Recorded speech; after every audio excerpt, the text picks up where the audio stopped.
Welcome, everyone, to Season 14, Episode 5. What? The Will Reads. Episode Foomph for German listeners. Foomph. Yeah, the good old German joke. What comes between fear and sex? Foomph.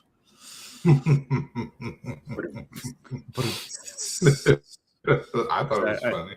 It's my dad joke. I'm wearing my dad joke shirt too, so it's So we're expecting many of those tonight. I had to throw them in. It's I'm obligated. Yeah, that word. How's everyone doing tonight? Yeah, I'm good. Oh, look at that beard, dude. That's. I'm at that point where I think I've committed to see if I can grow it long enough to be able to cast spells. Nice. Go full Gandalf. Yeah, you get magic at a certain point. That would be great. That's why I haven't got my magic yet, because this is it. That's it. Yeah, you can weave like Andal, like little. Yeah.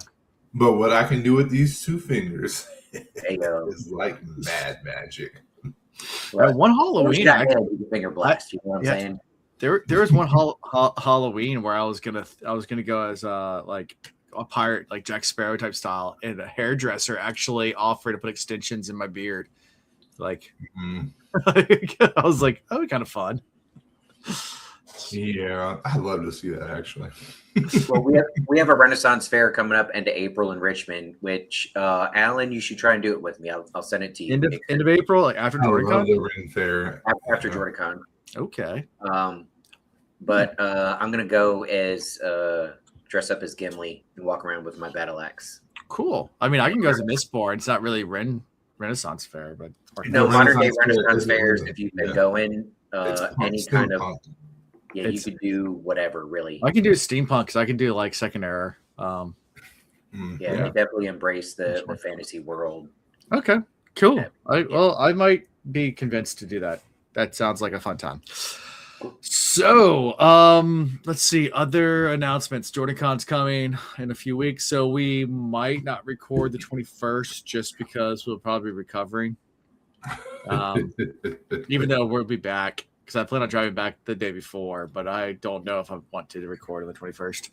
So that's just might not be happening. We'll see. If we did, we'd probably just spend the whole episode talking about JordanCon. So it's probably good that we take that off for the quality of content. Yeah, especially the good episodes. So personal life. Let's see. I saw an amazing movie. It was amazing. Yeah, I saw that on Sunday. Yeah, it was good. It was really good. I enjoyed it. They cut out one scene from the book that I really, really wanted to see, but I understand because it had nothing. Which one? The courtroom scene. I really wanted to see that. Oh. Yeah, but that's such a small thing. There's ways you can get that point across without having to spend the time. Because you can't be in the courtroom for 15 seconds. Yeah, it takes too much screen time. I understand why they cut it. I completely understand the creative decisions on what was cut. It just was like, I just love that scene from the book. I want to see blowing up the ice caps. Yeah, that would have been cool too.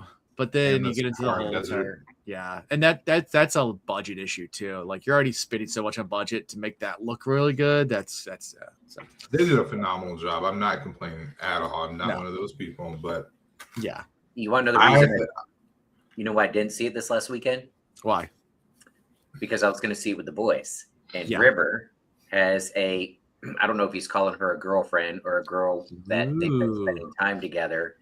He took her to go see it middle of last week, which I'm super happy for him. But yeah, it's even, I don't know if it was already big within their friends group there and everybody talking about it. But he listened to it with me and was all about going to see it. He said she loved it, and now all of his friends have seen it and are all talking about it. I'm glad that we can encourage a generation to enjoy good sci-fi. It's good. Mm-hmm. Yeah, River's such a good kid. Like it sucks that he went without you, but he was cupcaking the whole time he was here. Oh, I'm gonna go take a walk. I was like, "You're not taking a walk. You're talking to a girl." He's like, "Yeah, I'm still taking a walk." I I tell him, I'm like, you don't have to leave the house to get on the phone. He's like, I know, Dad. I just, which I get it. It's cool.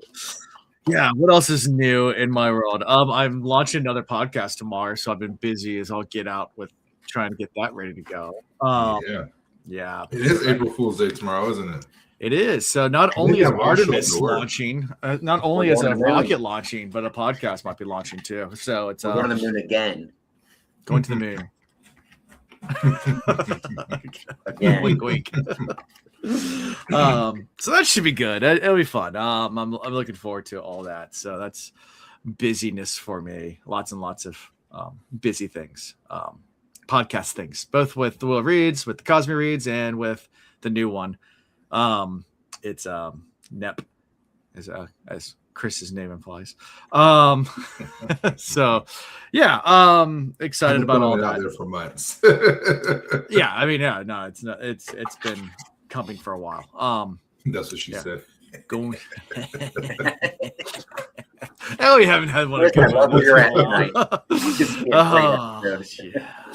April Fool's Day is already here. Yep, it is April Fool's. So yeah, that's the joke. Is I got them all to do another podcast with me, and then they all think it's gonna launch tomorrow, and they're like, "Where's the new episode?" It's like, yeah, we didn't record anything. It was I never hit giant, elaborate April Fool's joke. Yeah, you have a lot of angry people. A lot. The joke would be on you because I'm not knocking our content here, and I won't compare them. But what we put together, what Alan's put together with what we gave him, is phenomenal. I think. Yeah. You would have wasted a lot of time for an elaborate April Fool's joke. Yeah. I'm petty enough. Hey, we're in the Afro Man era. Come on, I tell you that, man. Living pound cake. I am literally willing to go that petty. He's just gonna drop one YouTube song where he's joking on all of us for thinking he was gonna do it. In a Star Spangled Banner too. Yeah. Sounds good. So that's it for my personal life. It's just that stuff. And then I might have another celebration on Thursday. So that's thinking about that too. So yeah. That's cool. Yeah. How about you guys? Nothing crazy exciting. I've been kind of obsessing over fixing up my commuter car because the intent was that it would eventually be River's car. But I'm stuck. Like it's a 2014 Nissan Versa with a manual transmission, a Versa Note. For me to commute in, it's perfect. Gets good gas mileage. I know how to drive it. No big deal. I don't mind putting a ton of miles on there. But for a first car, especially being manual, it's not great for somebody to learn on. I have some vacuum leaks that I've chased down. I think I have an issue with my charcoal canister. And if it was a year before, this would be easier. But 14 and forward, they're actually you have to drop the fuel tank and then move the exhaust just to get to it. That's and crazy. I can hear it hissing back there. So anyways, if you've ever dealt with a very intrusive vacuum leak with a manual transmission, once you get going, not that big a deal, but taking off in first gear, which is the hardest for somebody learning, it's sketchy. But he'll be a I don't even have to lock my door. No one is is going to steal my car. If you don't know how to drive it exactly, not even that it's a manual, but if you don't know how to drive this manual, you're not going anywhere. I was gonna say, I think only like 10% of the world can drive a manual at this point anyway. Yeah. So, anyways, but it's not valuable enough for me to really throw money at it. Definitely not to pay somebody to work on it. I am not going to do that. But I also don't have a garage to get River to hang with me for a full weekend and just rip it apart and put it back together. So I don't know. I'm contemplating fixing up as nice as I can, selling it. Yes, I would tell people what the issues are. I'm like, I don't have the heart to lie to people and stuff like that. But I could still get what I paid for it and let them know what the issues are. So we'll see. But that's literally, you might be like, there's no way you've spent a whole week thinking about just that.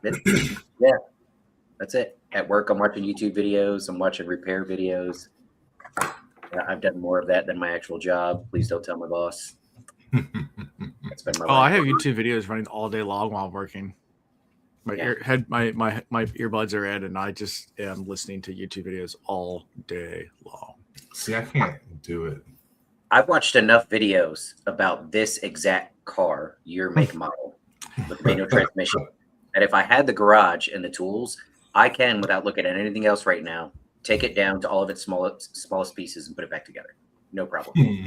Ian has a grand piano, but no garage. Interesting. Yeah. I love it. You know, you could call Ryan and ask to borrow his garage. Oh, shoot, I forgot I made that connection. You're not wrong. Mm-hmm. You and I might talk about that before I make that call. Yeah. Because this is But one of you're right, the it things is I it's think tax season, so I got a guy down here that will do work for cheap too, but you have to get it down here. Right. Well, I got somebody down that way too. Like all my connections of people that let me use a garage and do the work, they're down there. And it's I got a guy. Always got a guy. You always got to have a guy. Like, yeah, auto repair guy is really important. I got a guy that can get you a car from the auction with equity. Yeah, I got that too. Yeah, those are good. Those are good guys to know. That's what we might be talking about, Chris. Okay. Yeah. Gotcha. Because I got a short list of vehicles that pretty much any condition, as long as they're running, I'll take because they're worth it. Yeah. Even cooler, my guy is the same guy we was just talking about before. Right. That's right. I just bought my sister's car. Yeah. So what about you, Chris? What's going on in your world? This past weekend was the first weekend in literally months where I could have just relaxed and done nothing. Did I do that? Yeah, kind of. We went and washed clothes on Saturday, which was good, and we hung out with the in-laws. But then Sunday, my cousin was like, "Hey, you want to help me move?" I was like, "Not really, but sure. I just have to be back here to record at 9 o'clock." I definitely have my timing off. I'm so programmed for recording at 9 o'clock. I was like, "Yeah, I got you. Let's go." And then Alan's like, "Are you ready to record?" I'm like, "Yeah, 9 o'clock. I'm ready." It's 8 o'clock. Shit. Yeah. It's all good. If you like them, I'll record with them later. Ian recorded in your place, so we're good. See, you're great. Yeah. Ian. I appreciate Ian jumped in, and it was a lot of fun. I went as the wild card. I didn't go prepared, and I was just none of us were. It was literally just we just brought chaos to their channel, which I think they're not used to. It was another podcast that was interviewing us, and yeah. They didn't know they were getting themselves in. Well, one of them being very entertained by our answers, and then the other one was a hard read. He was a prior service Iraq vet. He was very stoic and straight face. So I can't say how we made him feel because he didn't show it either way. Right. But the other guy was like super excited about everything we were saying. Yeah. He was getting hyped. Yeah. By the way, only 20% of Americans can drive a manual, so you really don't have to worry about that car being stolen. I don't lock that shit. Because I don't have power locks on it. I mean, I learned how to drive a manual by stealing a car. It was Ian's in a nice string shard. I had one of those the other day. My underwear were ruined. I'm kidding. Yeah. Anyway. Yeah.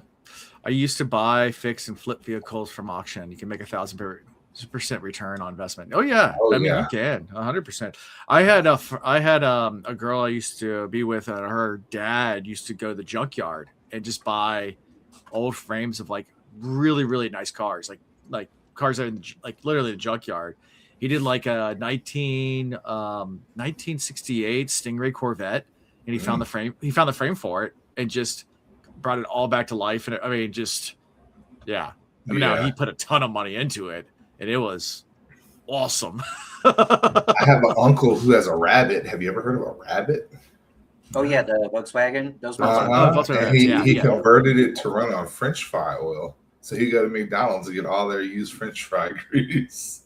I know had various diesels that they did that. Older diesels, you could do that. Modern diesels, it takes so much to make that work.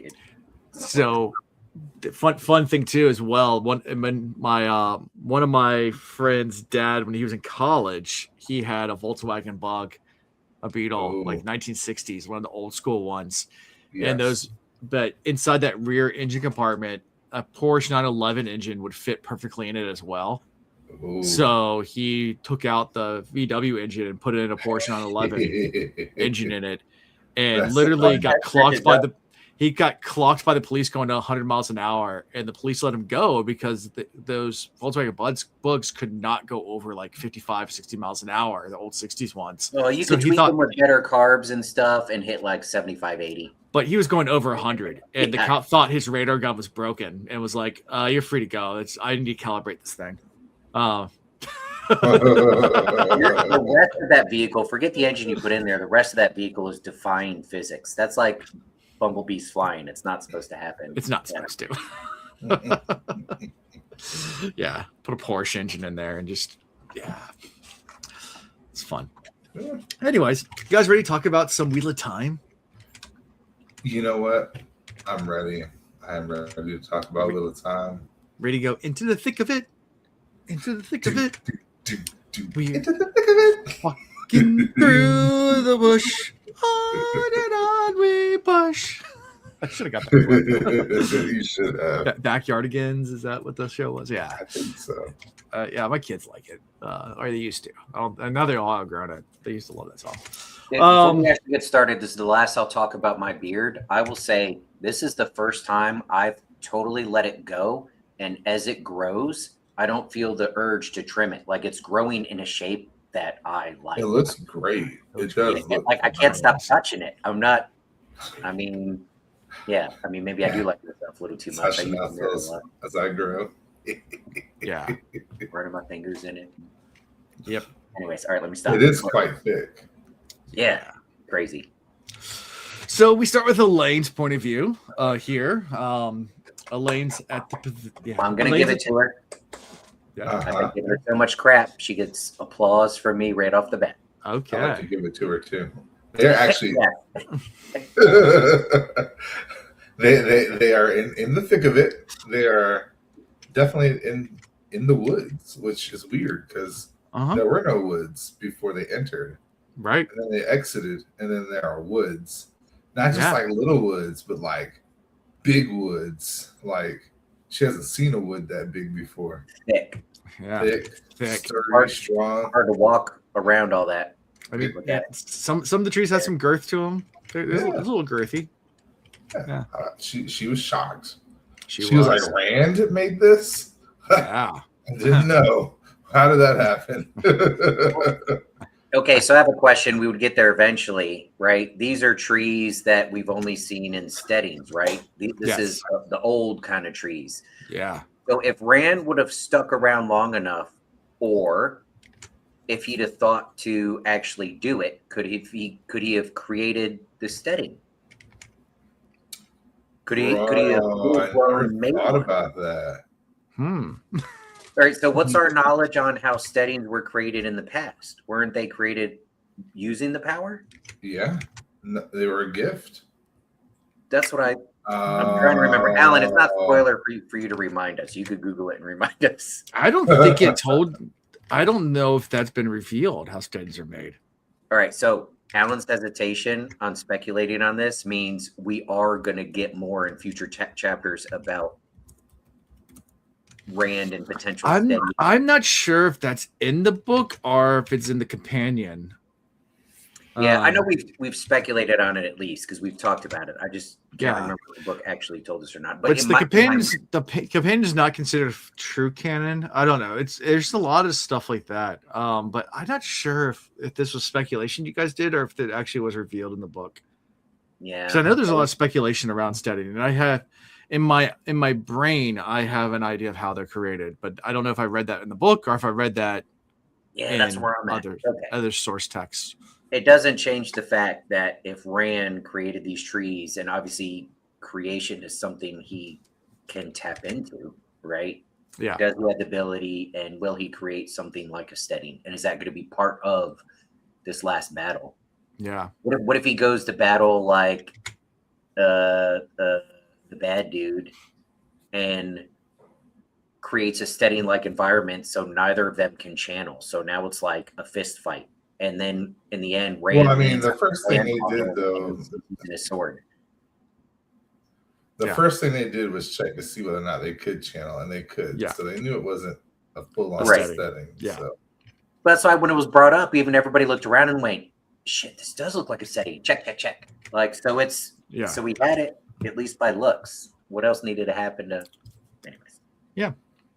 So yeah, Elayne, now that Rand's left, Elayne goes and gets some maps and goes to meet with the 4 great captains. Gareth Bryn's there, and they're talking about all the different fronts that they're basically going to fight the war on. And they're talking about Kandor, which has already been overrun, Tarwin's Gap, where Lan is, and Camelin, of course, which is under siege as well. And they're like, don't forget Shale Ghul.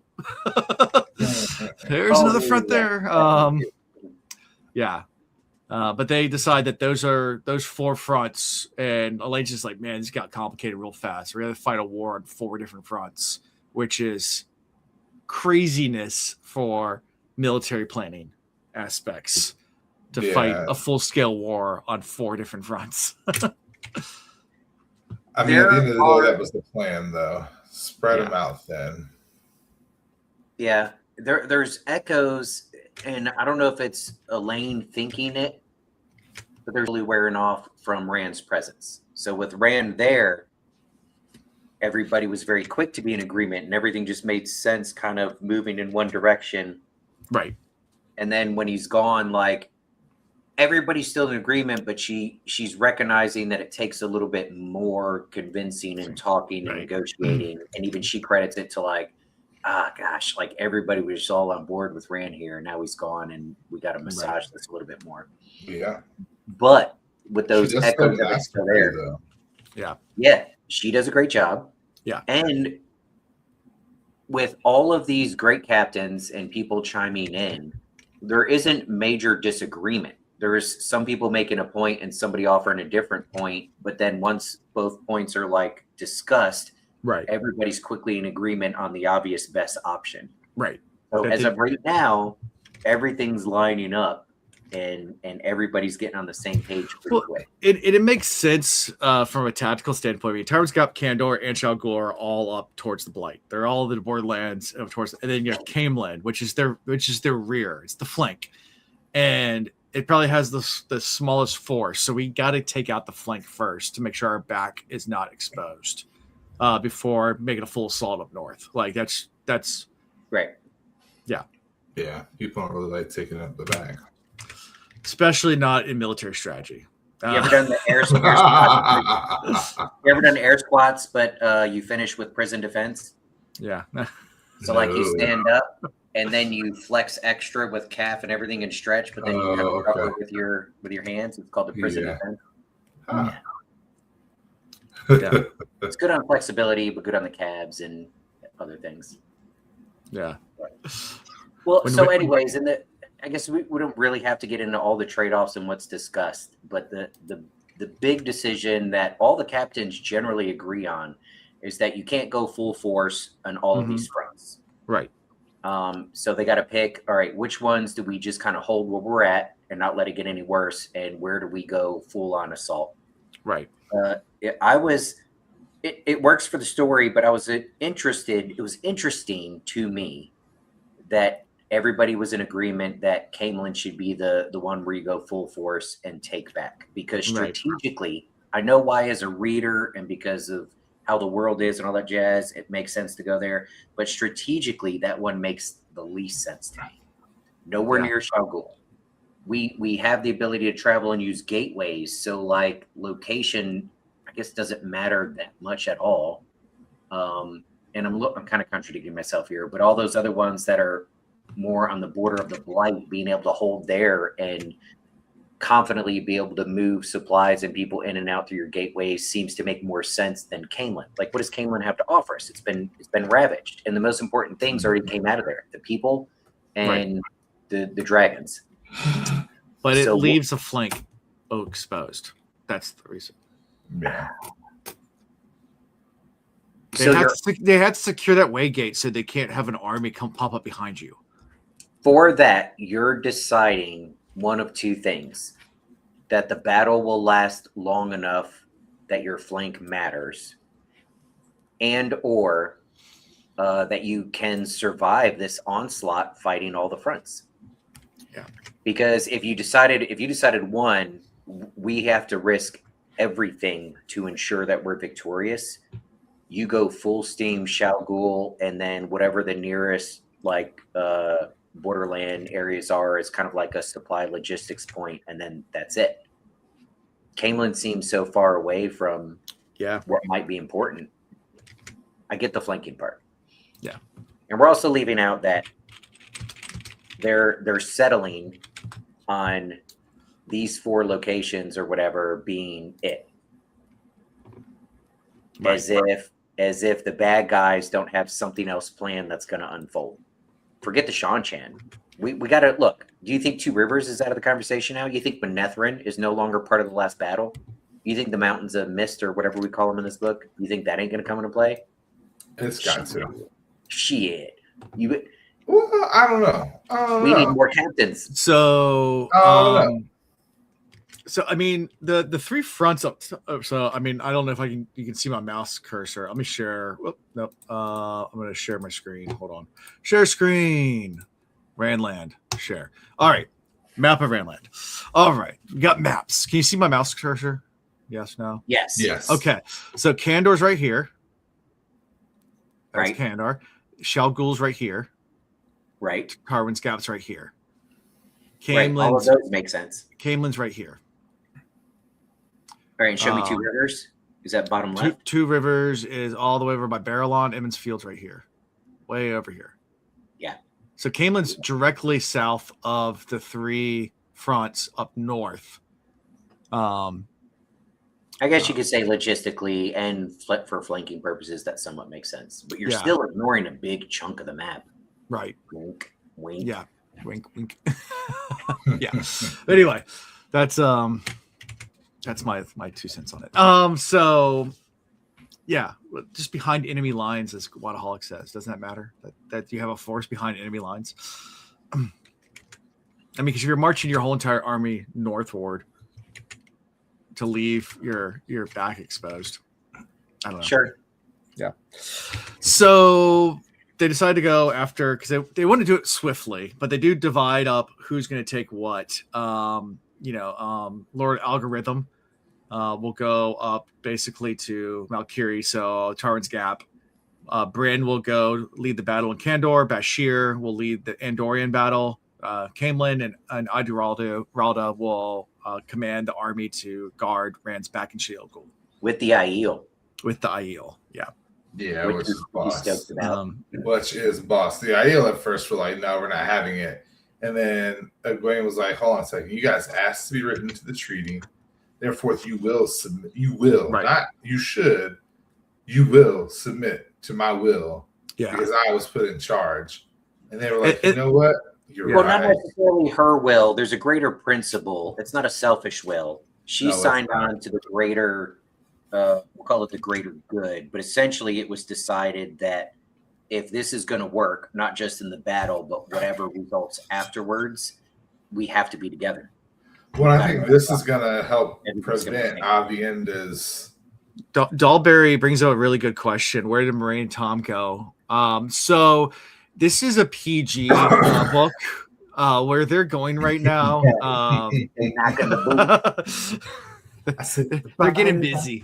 They making some channeling, sitar playing babies. It's that's where they're going. I don't know where they are at this point. He's stroking the harp. Yes. Yeah. But the White Tower's also going to go to Kandor as well, it looks like. And they also mention, can we go get the Ashaman for the Black Tower? And like, I wouldn't do that. Aaron's like, you might want to hold off on that. Something's weird's going down there. It's gross down there. Go there. Yeah.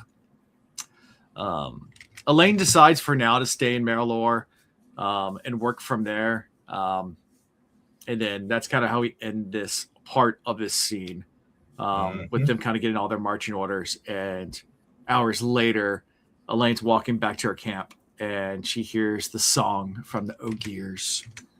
Is that the song? Here's a song. It's a song. Here's a song. I was wanting it to be the song, but the more I think about it, I'm like, nah, it's not. That's not. Yeah. It. I'm still That would be convinced nice. that the song requires everybody, and everybody has a part. There's percussion. I agree with you on that. There's melody, there's harmony, there's highs, there's lows, and it comes from everybody. So maybe what we're seeing is that the Ogier maintained some memory of their role in it a little bit better than others. Oh, and then the rest of everybody them else have to is kind of harmonize with forgotten them. the role. I mean, but those here are aliens, so. Well, they live longer. They're better about maintaining their history and storytelling and passing it on through generations, and they have more time to do it and be more exact. So, yeah, I think whatever they have written down and what they've passed down, we might be able to trust a little bit better than the short timers that only live a human lifespan. Right. Yeah. The non-aliens. Gotcha. Yeah. Right before we really get into that, I got to say, I have 90% kudos for Elayne. I started with that. I want to finish with it. She definitely took leadership. What she did in addressing the Aiel absolutely needed to happen. She spoke about it in such a way that even they realized as she's speaking about it, holy crap, wait, we have toe. And she's like, no, don't worry about that. This is just a, if you want we're all to figuring this out right now, but like, listen and do. Yep. Did I tell you guys like what the song is in a previous episode? No. No, we haven't gotten into any sort of. Oh. All right.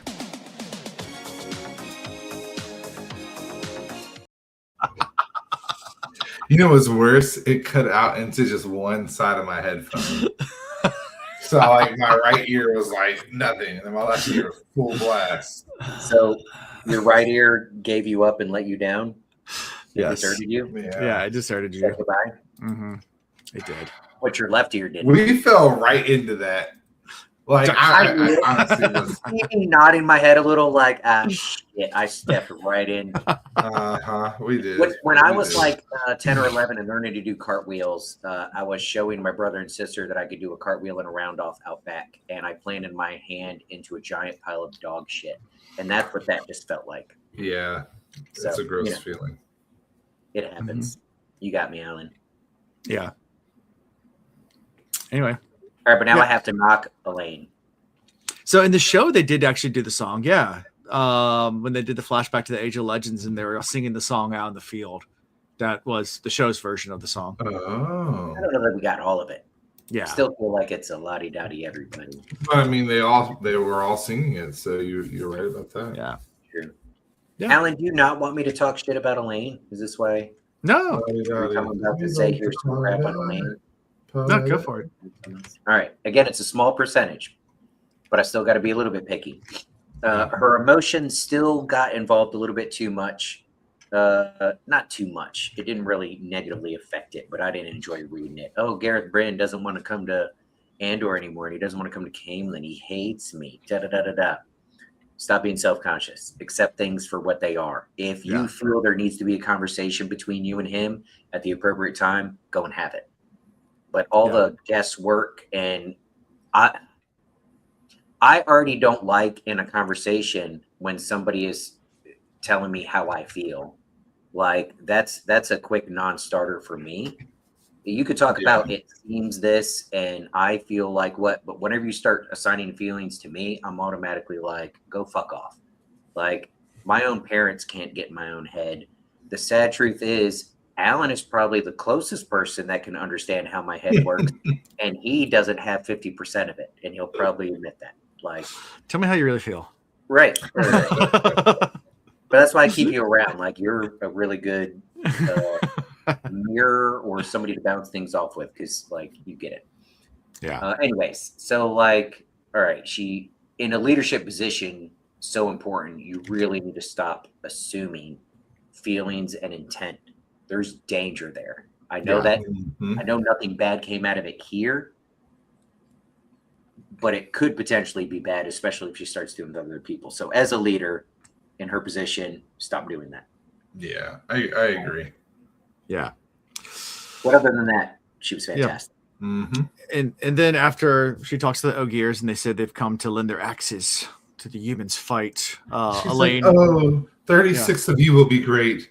3 dozen is phenomenal. They're like, Girl, do you think we met forever and a day to send you 3 dozen? When we go one, we go all. That is a bold strategy. Rickroll in the dark one would be a bold strategy. Decided that we're going to help you. I love the fact that Loyal's mom was the one that argued against, even though she was totally for. She's like, all arguments for the sake of argument have both sides, or else it's not an argument. Yeah. And we can't make informed decisions. That's how I think. I would get along with his mom very well. Well, Ogier in general. Remember, this might be news to Loyal because he's so young. But I feel like the other ones that have been part of stumps in the past and everything, they understand that's how you wring out a good argument. Yeah. I was thinking about this, and I'm torn in that I'm both very much Ogier, but also not. Like, I'm a little too impatient sometimes when I'm convinced I know something already. But I love what she talks about, like, well, nobody else was standing up to argue against it, so I did because someone had to. I love that. I would love to argue with Ogier because I think it'd be so much fun. Like, I saw like a meme the other day or a clip, a reel or TikTok or something where I was talking about how you'd much rather argue with someone with a high intelligence than someone with low intelligence. Mm-hmm. And it's so true. Like the clip started, it was like, dude, his IQ is like 150. There's no way I want to argue with him. It's like, I'd rather argue with him than someone that had an IQ of 50.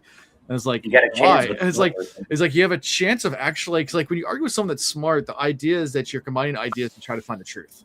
So like both of you will make, and if what you're offering makes sense, they're going to follow it.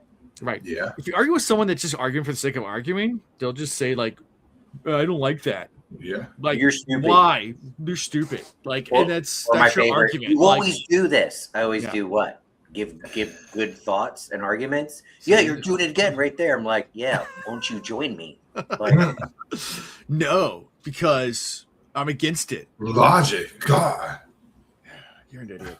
I don't want to argue with you at all. If you're listening at home years down the line and you're like, I want to be like that guy, I need to warn you what the long-term effects are of thinking that way. My circle is small. It's very small. If you're watching this video, you're looking at a big part of that circle.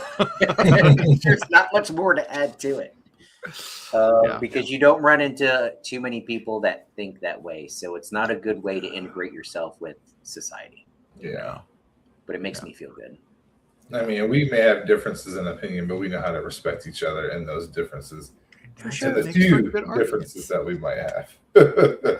We've had enough conversations that I know right off the bat, if you say something I disagree with, even outside of this podcast, it never crosses my mind, oh, Chris is an idiot. In fact, it's the opposite. The assumption is Chris is pretty smart.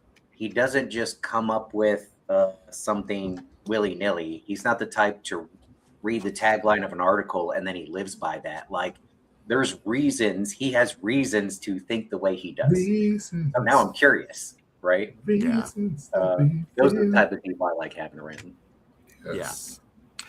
So then we go to Elayne talking to Perrin. And Elaine's like, yo, dude, I need you to run the supply lines and everything. He's like, no, I ain't doing that. I got things to do. I got Rand. He needs me. I ain't doing that crap. And Fail's like, I'll help. And they're like, I got an idea for you too. Like Horn of Valir. So at this point, you got it. Elayne doesn't know that Fail is Bashir's daughter, right? No, she knows now. She knows now. Yeah, because with their meeting before she got informed. Yes. Remember, there was the talk about different babies, like being. They had the talk, and like you could be. It just didn't feel that way because she puts a lot of faith in Bashir, but then she looks at Fail's daughter, and Fail's not Bashir's daughter; it's her niece. Oh, okay. Yeah. Right. So Fail's dad is Davrin Bashir's brother. So yeah, it's awkward. Got you. So I got it mixed up. There we go. There's the problem. Yeah. Who she is in line, not directly, but could be in line for the throne.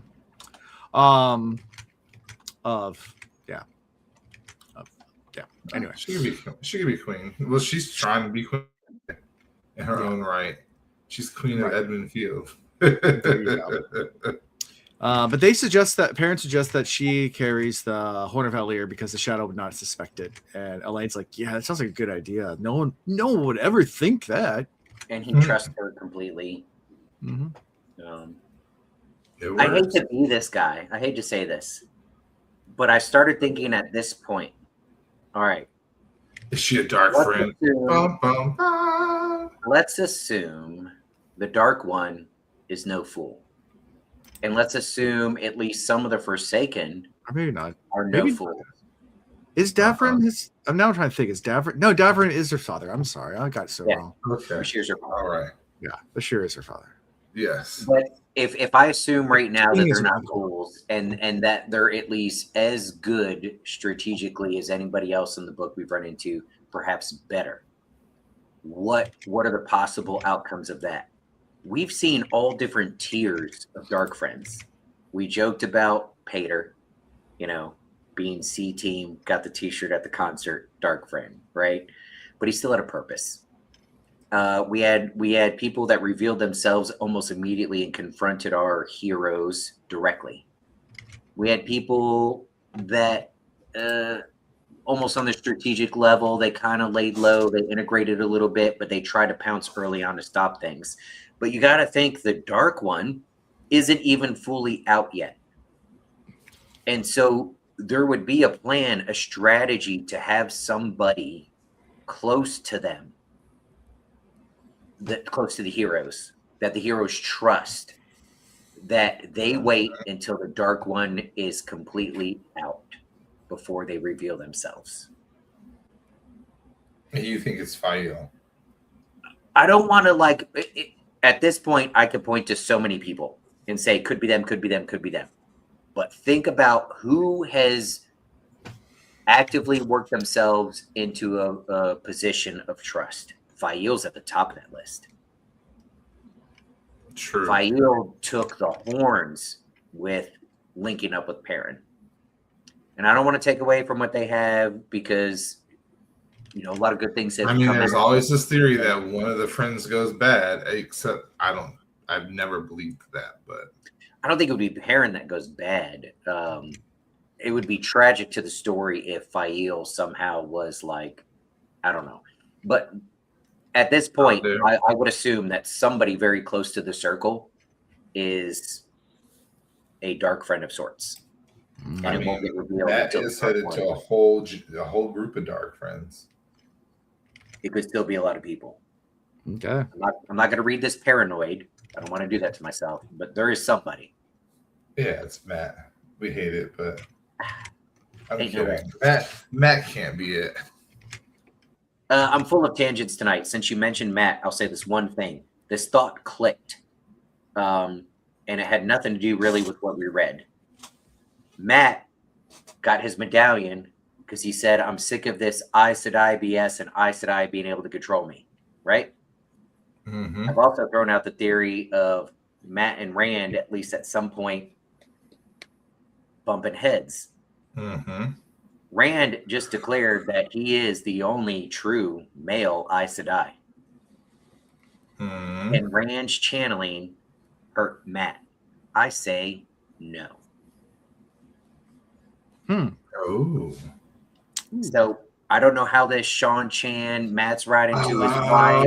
Rand is going to end Sean Chan. Matt steps in to defend. So something's going to happen.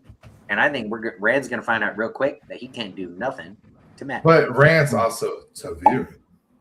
He's big time Taviran. Well, he could try a finger blast in Matt. I don't think it's going to work. Matt's not going to stand for that. You think he's got finger blast Matt? Uh-huh. Finger blasting is the best. Yeah. When we get to die well, we see Matt use his Taviran to his fullest advantage. Yeah. I know what I offered there has nothing to do with the chapters we read, but it just popped in my head as I was listening that Matt said sick of Aes Sedai. He might have meant the female Aes Sedai, but he said Aes Sedai. Yeah, Rand declared he's the only male Aes Sedai out there. Interesting. Do those dots get connected? Yeah, because he did say Aes Sedai. So then, does that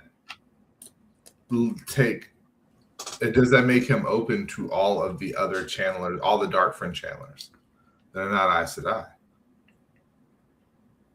All the Ashaman at the Black Tower who don't claim to be Aes Sedai. Yeah, to be Are determined. we just talking semantics? Is that a loophole Jordan screwed up on? We'll figure that No, out. I think Rand claims he's an Aes Sedai because of Luce Theron, because he's Luce Theron as well, and Luce Theron was an Aes Sedai. So He's the therefore, only one that's actually gone through it and become an Aes Sedai. Yeah. But good point, Chris, because the Eelfin and Elfin, whatever, that's what they do. Fucking word games. Right?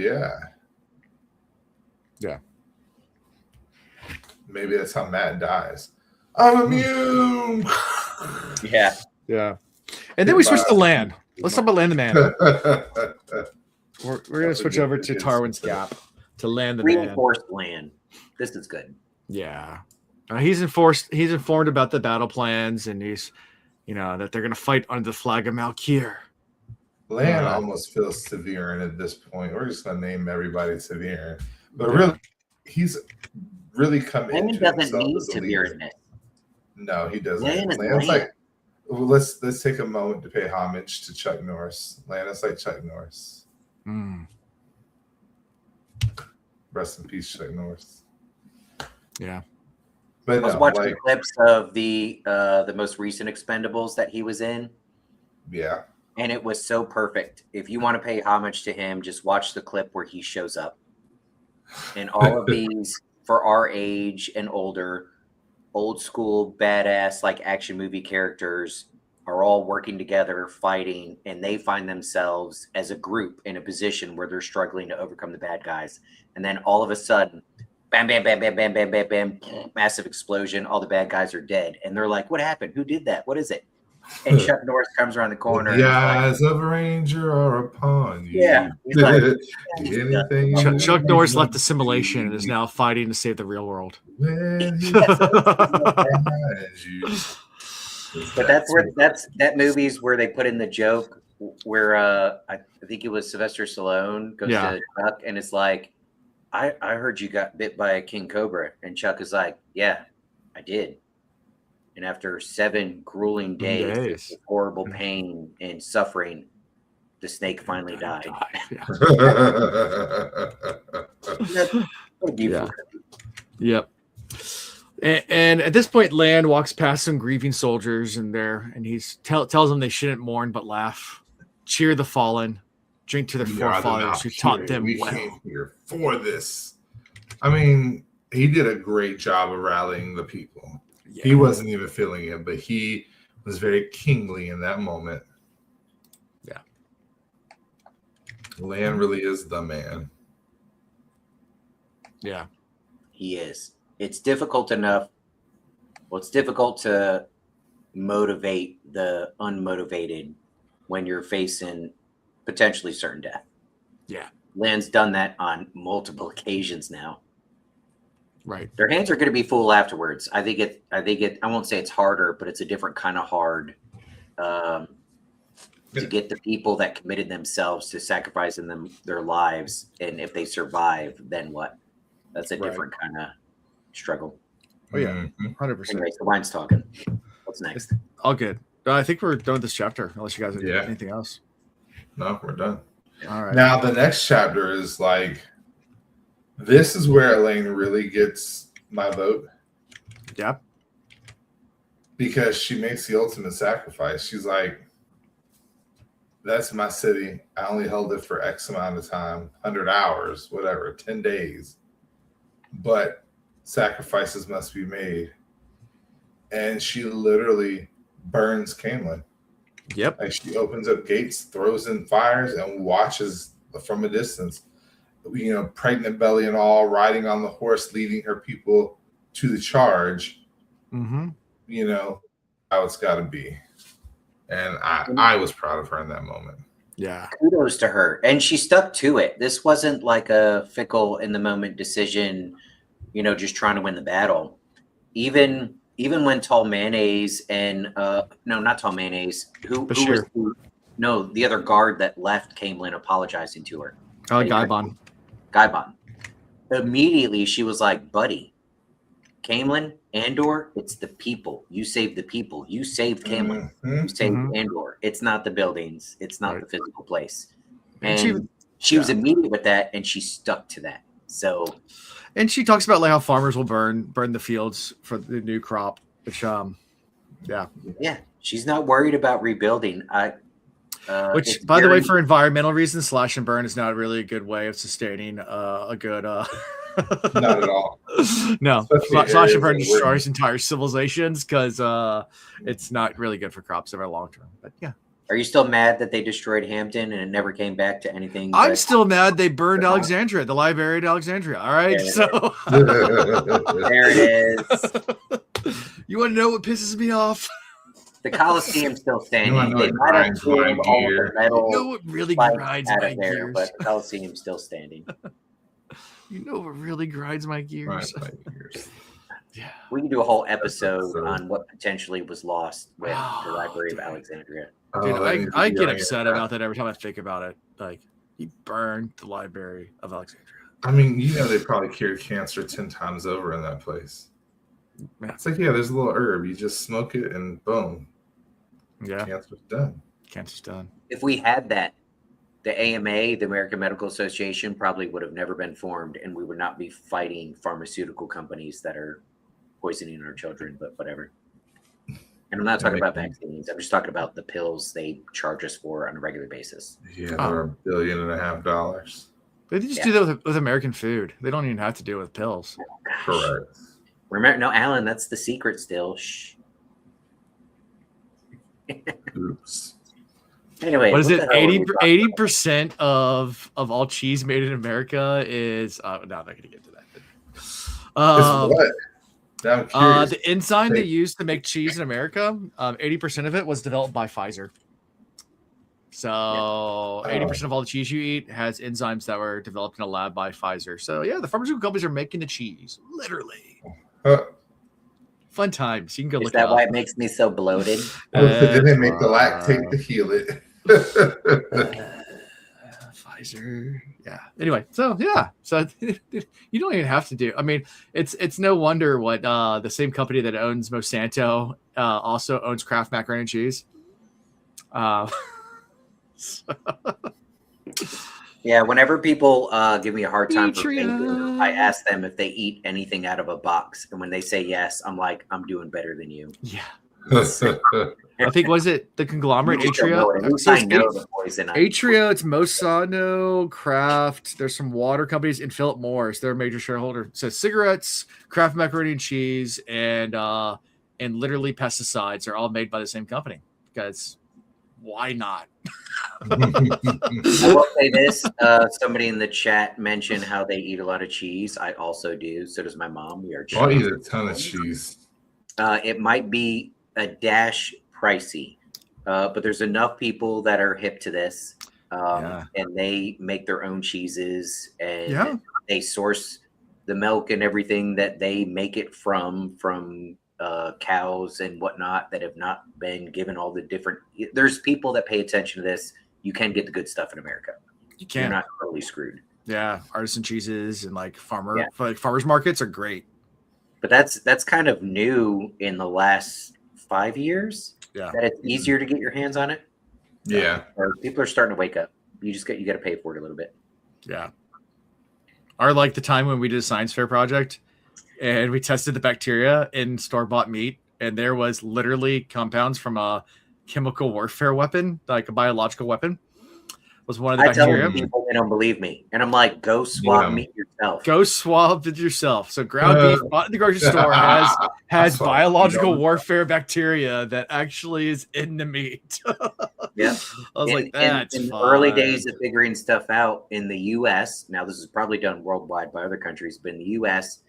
they found certain bacteria that they were fairly certain, and they were mostly right, that it doesn't hurt humans. Right. And it won't hurt animals or whatever, but they just wanted to test the spread. Like, if we inserted this into a population at this point, how long would it take to kind of spread around? So there's bacteria out there that they intentionally started in herds or whatever. They just sprinkled it, and then they went around testing to see where is it showing up. that bacteria shows up everywhere in our meats now. Everywhere. It's always there. Project Sea Spray was the name of it. Anyway, so wrong podcast, guys. Next up on Wrong podcast. Trying to get an easy A in high school. And this is where our conspiracy mind came from. Alan and I looked at each other and we were like, wait, what?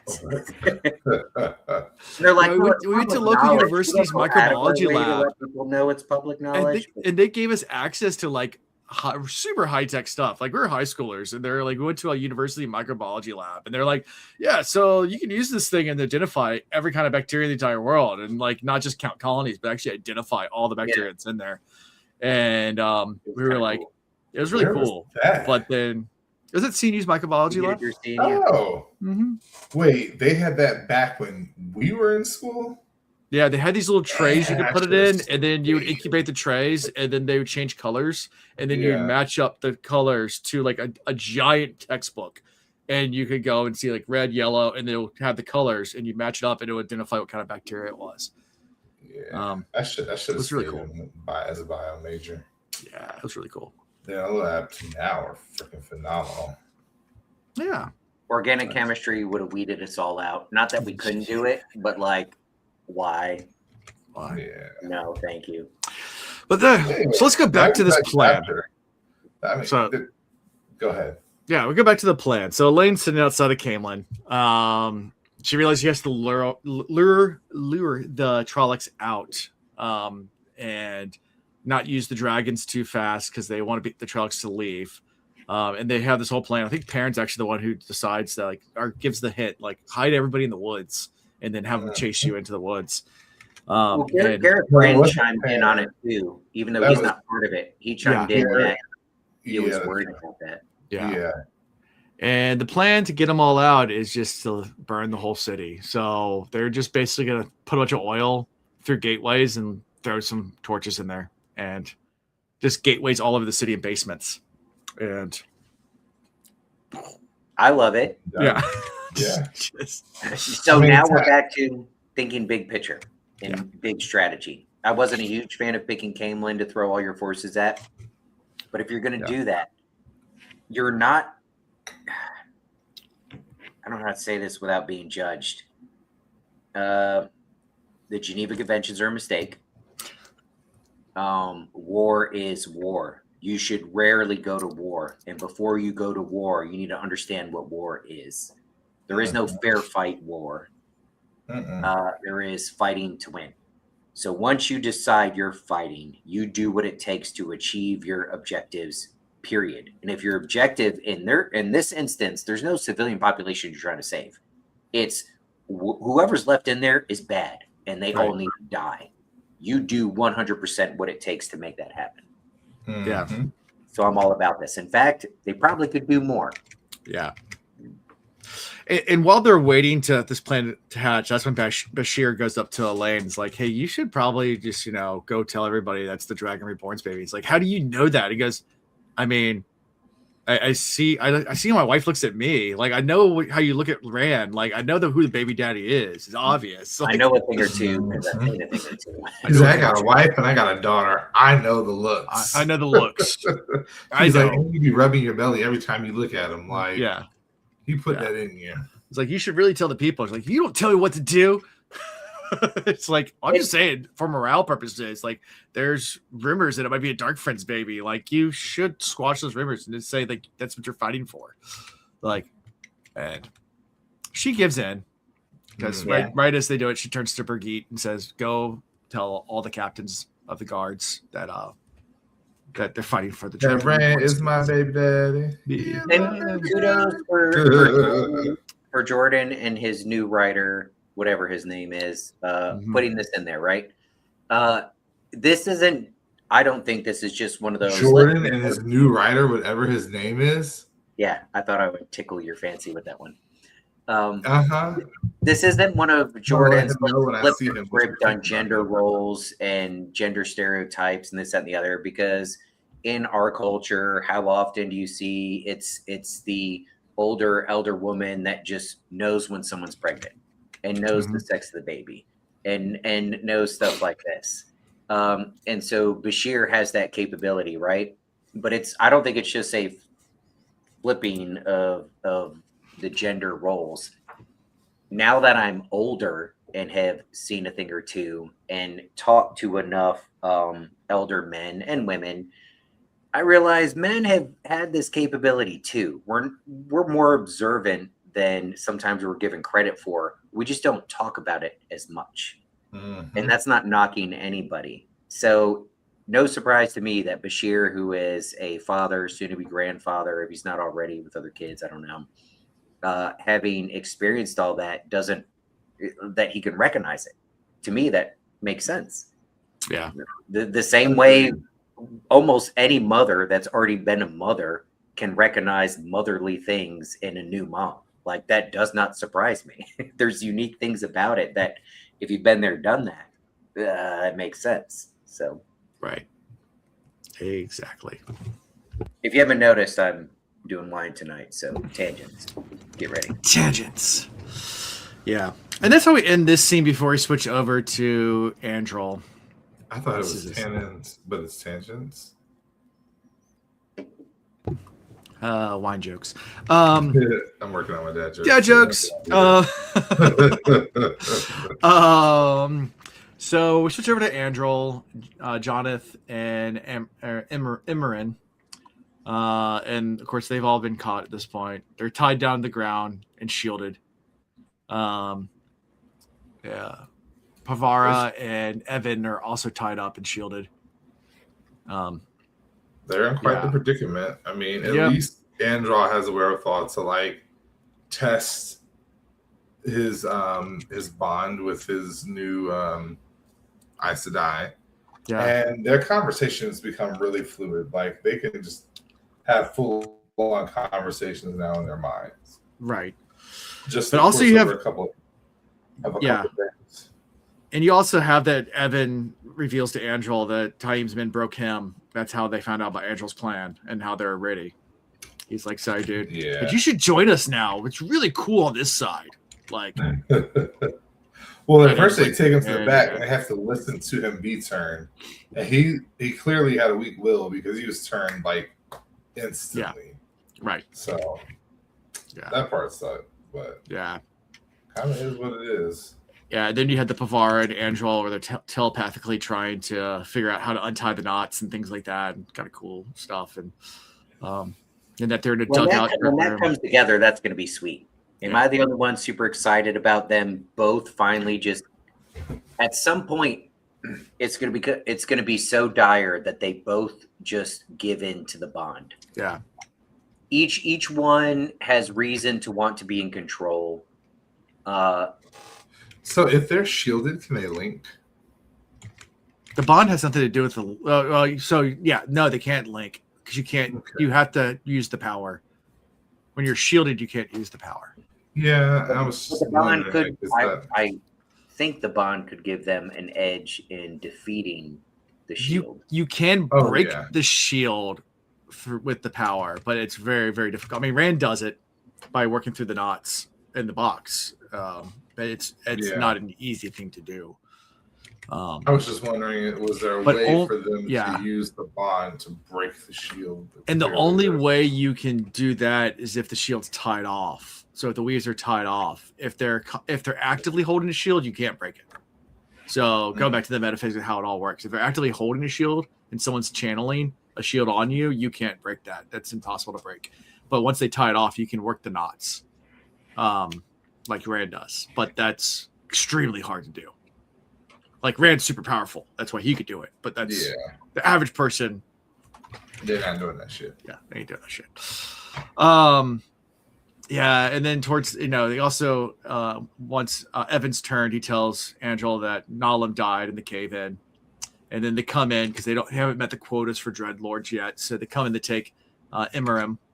And Andrew's like, no, take me. He's like, why would I want to take you? Like, you're super weak. Like, you're not our first pick, dude. Like, they took Eminem.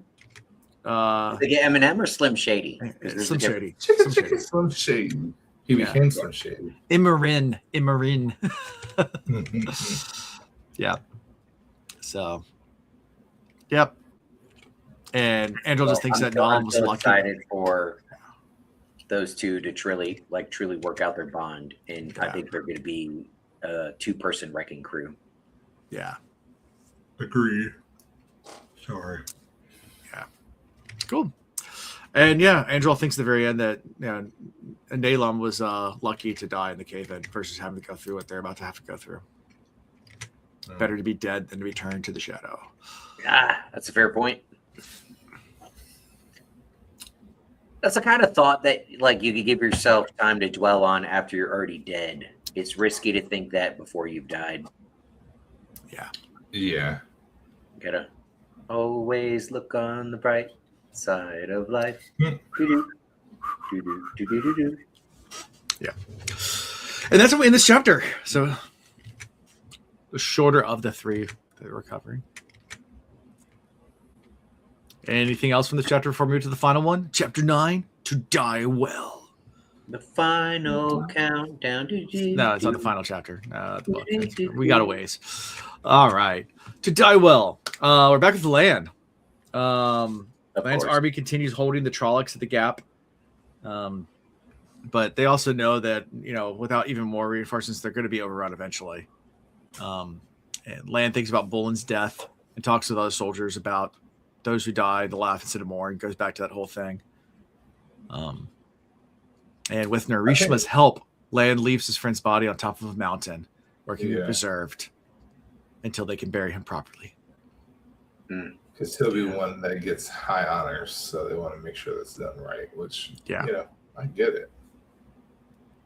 Yep. This was who was our guy? Who was our great captain a while back that was defending that borderland town? It was Algamor, Lord Algorithm. No, not Algorithm. Oh, I'm talking books back, and he kept having to. And Rand was supposed to come back and reinforce him. And he was like, "There's no Rand there yet." He kept moving back. That was Kandor. Yeah, Kandor. Right. Was it Idaraldo? It was. Yeah. It was Rodo. Idaralda. Yeah. So I feel like Lan is fully capable of that type of strategy and certainly committed to the very bitter end, right? And his strategy isn't just focused on winning. It's focused on how do we slow them down enough and do everything we can to slow them down until the last possible second.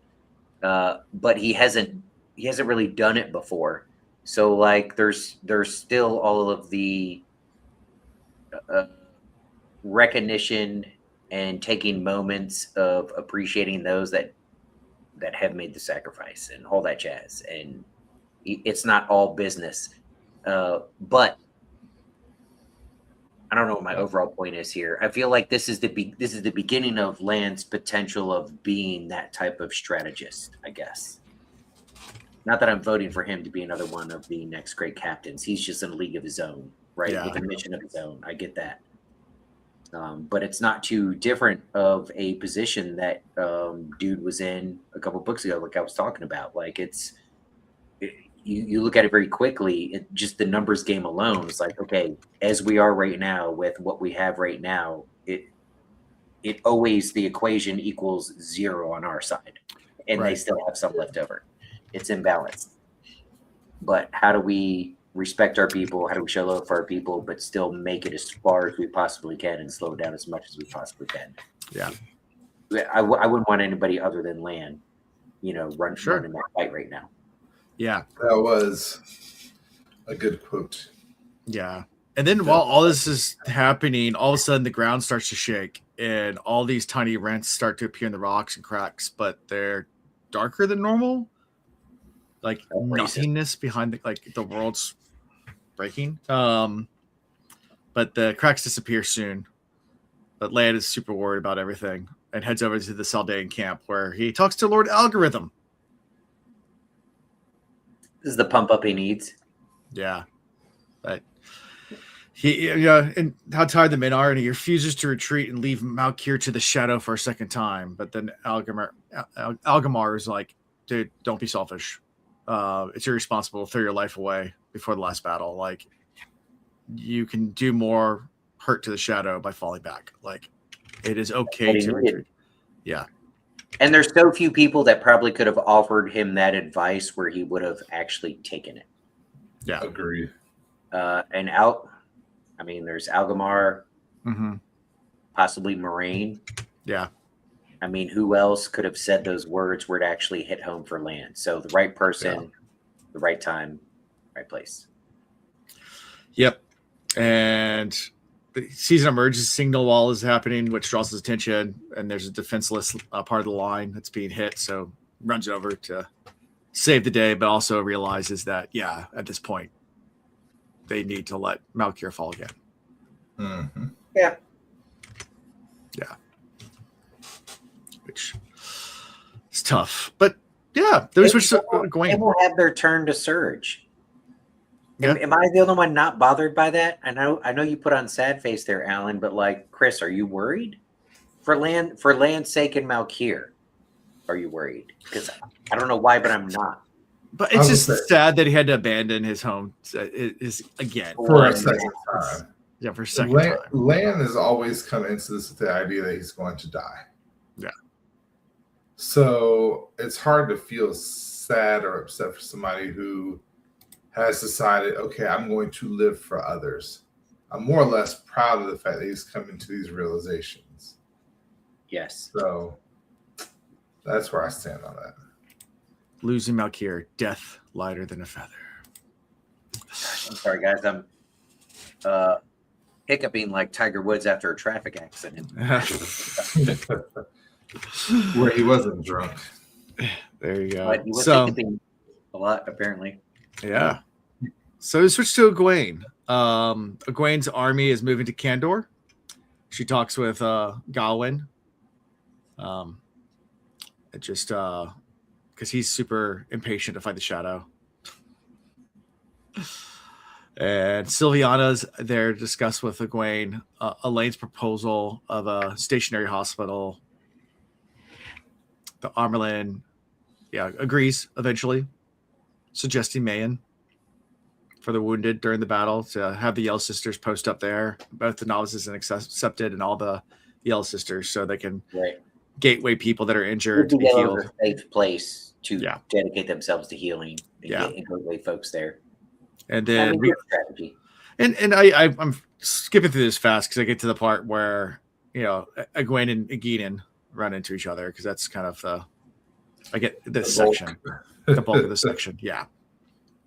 And she comes down and bows down as a Shan-Chan to serve her. She's like, I don't know what to do with this. I got to sprinkle a small tangent before we get into that, if you don't mind. Okay. Again, I can't tie it to anything specific in the books, but I'm back to being a little concerned with the Egwene Gawain pairing.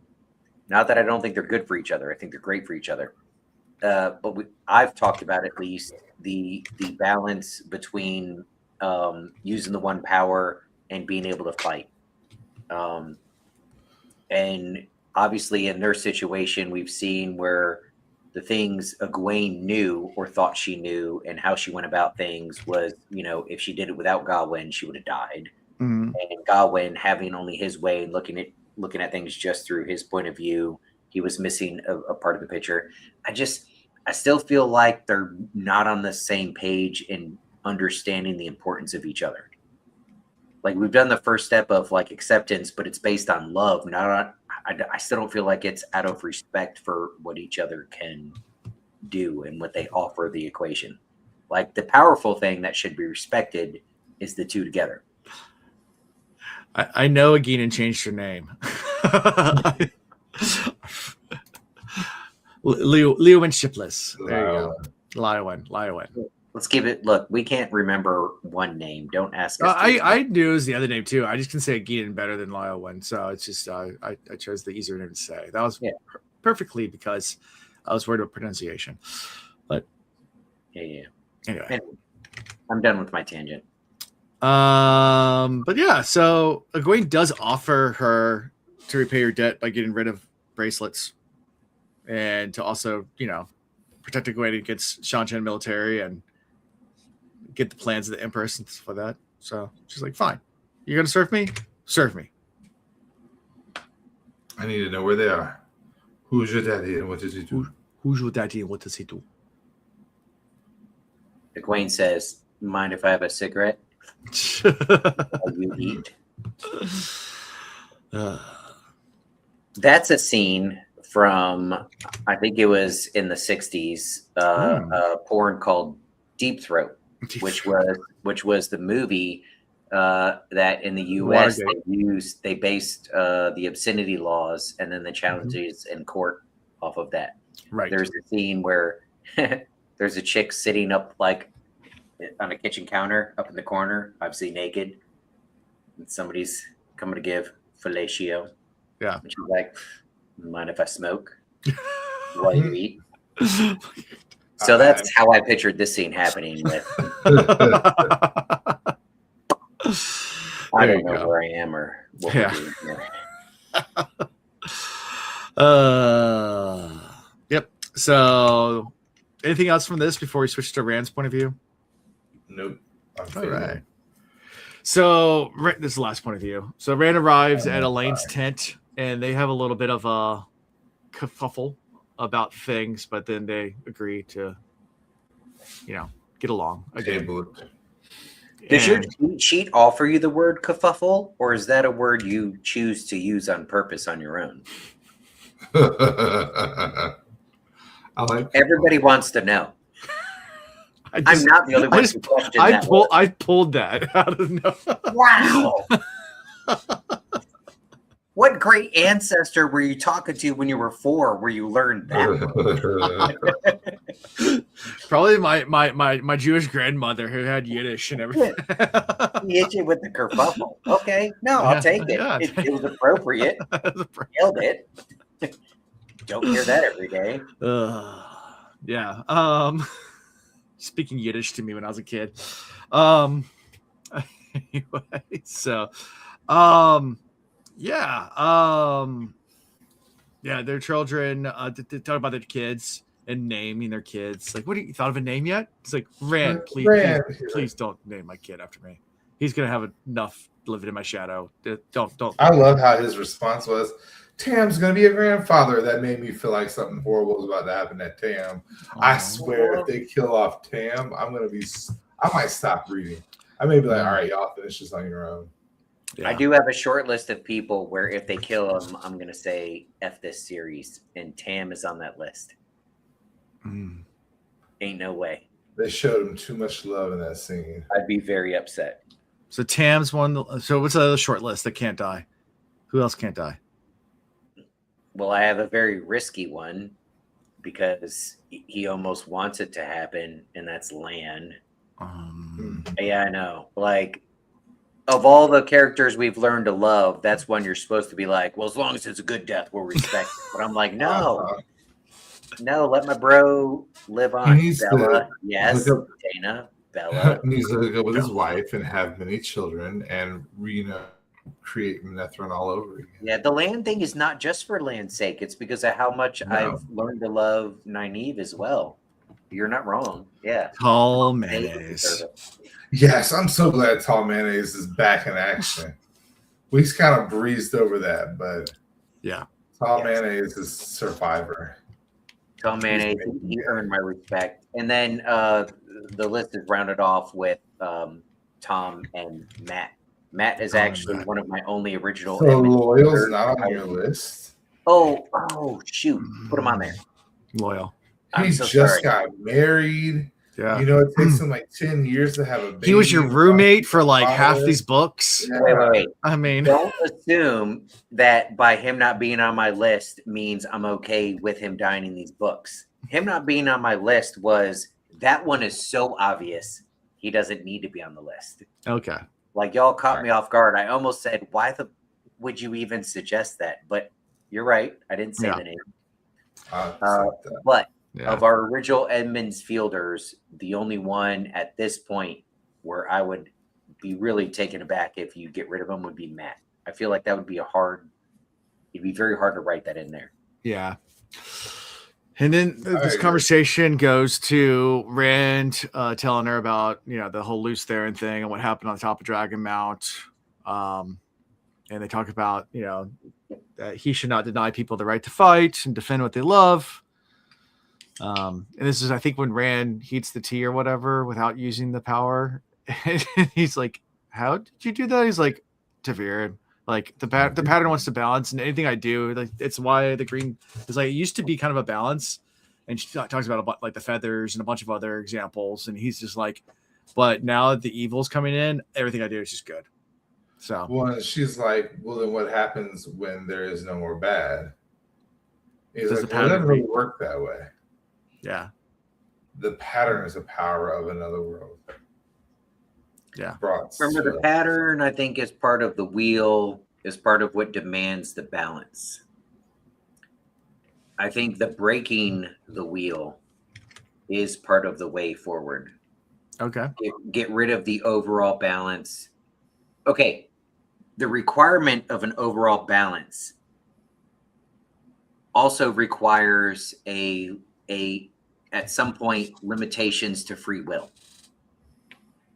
Because some people that could either tip one way or the another because somebody else already decided to go more bad, then the patterns are going to force them to be more good to balance. Mm-hmm. If you have forced balance in your system, you ultimately, the end of that argument is you're attacking free will. Okay. And I think the only good, and maybe because I'm American that actually read a lot of older philosophies that influence like why we try to design our country the way we did, I believe in free will. I believe in free will is like one of the most important things ever. I think from not just a government standpoint, but from a religious standpoint, free will is the only thing that makes sense. Like it is probably the top principles that a Calvinist would really argue against you. Right. And all the Calvinists are dead. So you see what good that did them. Right? Yeah. Anyway. Yeah. What are mitochondrians? Yeah. What are mitochondrians? Or metachlorians. Metachlorians. There you go. Is this a metachlorian thing? Yeah. So then they did the exchange. They did the exchanging of gifts where Rand gives her that a small statue that's a seed to create angreals. It's a little different than creating two angreals. Mm-hmm. And Elayne then goes, "Oh, I got a gift for you too. Here's an old busted up dagger." And Rand's like, "What the fuck am I supposed to do with this?" Like, I picture that's his reaction to it. He's like, "It's not even sharp. Like, what? Like, this is a horrible gift." And she's like, "Oh, the shadow can't see you when you're holding it." And he's like, "That's kind of cool." Oh, that's kind of cool. Let me slide this in my belt pocket. It's kind of cool. Yeah. Selfishly, I want to ask her, how long have you been holding on to that? Because if you had that for 3 books, then fuck you. If you just recently came across it and this was the first opportunity, okay, that's fine. But if they have had this since the eye of the world, then fuck everybody who knew about it. He's been beaten up so many times by Shadow, like and just like tracked down. And is like, "Oh yeah, I forgot I've had this thing the whole time." If Moraine had it in here's her your dagger before they got separated, and then Matt and Rand had the road to Camelin, right? If she would have given it before then, are you kidding me? All right, I need to know more information. Awesome gift. Or she may have ended up in trouble herself because this might have been what's been protecting her. Okay, right, and that's fair. I'm just saying, Get my I'd dagger like to know a little more of the story. Stab. Did you just mail opener me? It's a nautical one. Ship's wheel. Oh, that's pretty cool. Yeah. I mean, I could use lightsabers. Get little mini lightsabers. Have you seen the video of them talking about how like the best way to defeat a lightsaber is as you're about to cross sabers, you turn yours off, and then after you cross, you turn it back on, you kill them. Yeah, but the Sith and the Jedi. Not do that. Right. It's within the Jedi world. You just don't do that. There's huge. It does happen in canon though, at least once. I can't remember who does it. But it does happen. But here's the thing. On the Sith side, I won't say they don't do it, but they rarely do it. So that honor even holds on the Sith side. It's because you're considered like that. It's an honor thing on the Jedi side. On the Sith side, it's like you're so weak you have to use that. It's more of a pride thing. So it's an honor versus pride. It's their version of honor. Yeah. Yeah, it's a pride thing. Like you're not good enough, or you have to do that. Like, yeah, that's the fatal flaw of lightsabers. Because again, when it comes to war and fighting, you don't ever do it. But if you have to do it, you do it to win. Period. mm-hmm. So that honor stuff is like Sometimes you get attacked, sometimes you get a job. Right. Fight a war honorably. Are you kidding me? I'm also rewatching Game of Thrones with River for the first time. Oh, nice. And I forgot season 1 especially how much awkward moves. And I don't make them look away. I did one time. I paused one time. I looked at him. I was like, all right, bro, this is the one and only time you and I are going to have eye contact during these scenes. All right. And I broke it down, and yeah. Objectify women, like this is a show, blah, blah, blah. But also the female body is beautiful. So A-okay if you're like, Ayo, every time one pops up. Yeah. But do you remember the scene where Tyrion is brought to the Eyrie? Is that what it is? Yeah. Knights of the Vale, wherever they are. Mm-hmm. And the sister that's kind of kooky, breastfeeding her 12-year-old son, whatever. Yep. And he declares trial by combat. Right. And then he gets dude to fight for him. Bronn. And then, his dude fights this respected knight that's chivalrous and follows the rules. And, of course, Tyrion's dude wins. The sellsword wins. Right. And the sister is like, you are not honorable, after he kicked him down the moon door, like bleeding to death. Yeah. And like he looks at her and he goes, yeah, you're right. I'm not honorable. But he is, and points to the guy that's fucking dead. So that's my point when it comes time to fight. Yeah. The honor comes in the decision of, do you fight or do you retreat? Is there an alternative to fighting? That's where you find your honor. Once it comes to fighting, you're lying to yourself to think that I'm fighting a war, or I'm fighting people, or I'm throwing a punch honorably. Nope. No. At that point, it's do or die. Yeah. Agreed. Yep. So, they exchange the gifts, and that's how we end this this chapter.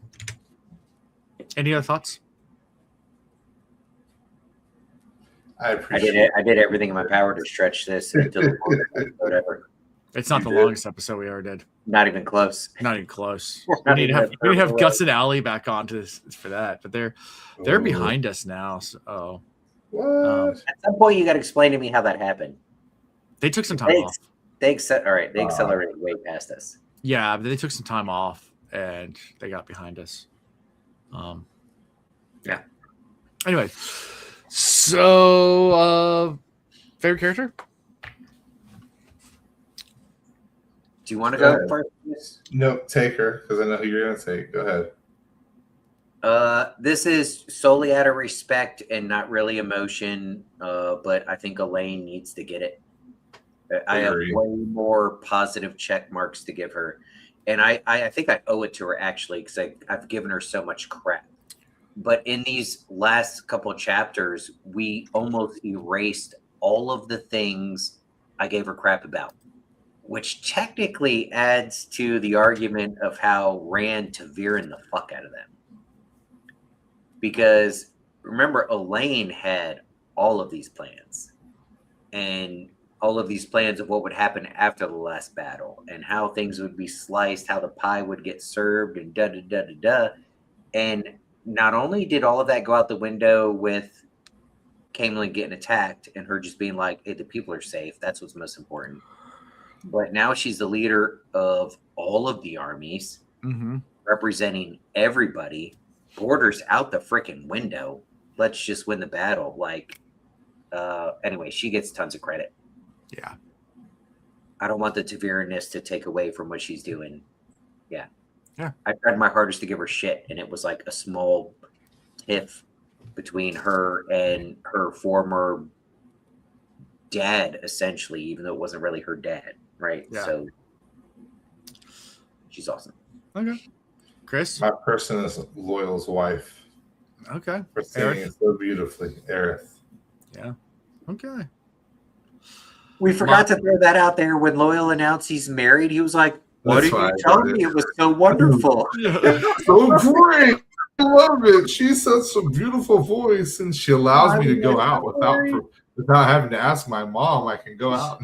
I don't know why I was so worried. You guys should have told me. This is the best. I'm gonna give it to Brigitte for getting all giddy about being able to spread a rumor. She's like, "Ooh, I get to spread rumors."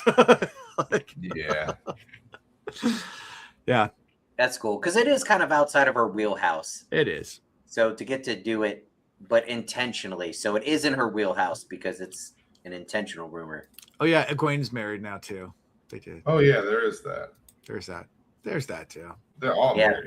Personally, I'm concerned about that. I know I'm flip-flopping from where I was, but I'm concerned. Yeah.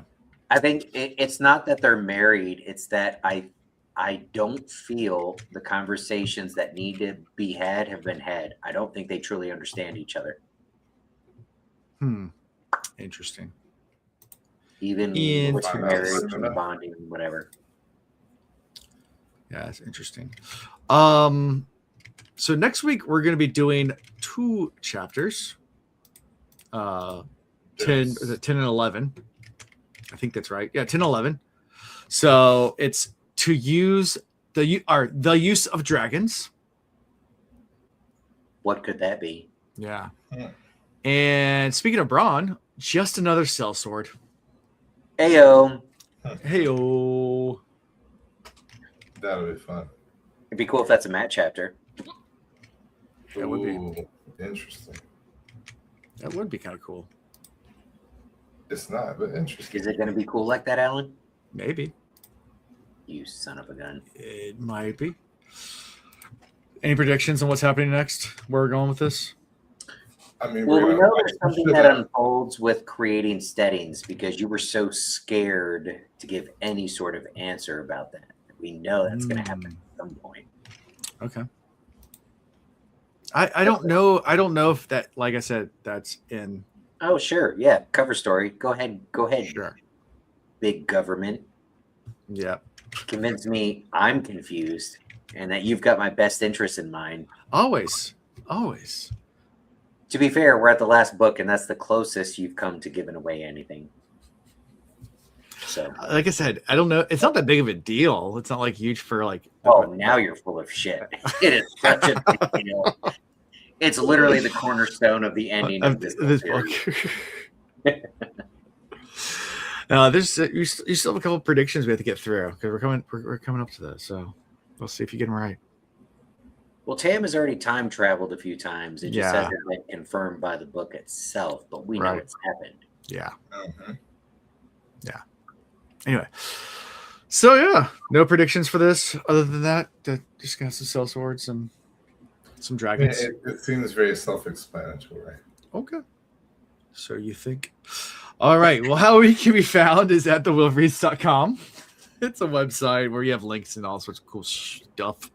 So go click on the links, go do the cool stuff like buy merchandise or join our Patreon. Come support us that way. And then like, subscribe, all that fun stuff. And that's all I got for this week. So until next time. Peace. Okay, bye. Thank you for watching The Wheel Reads. Until next time.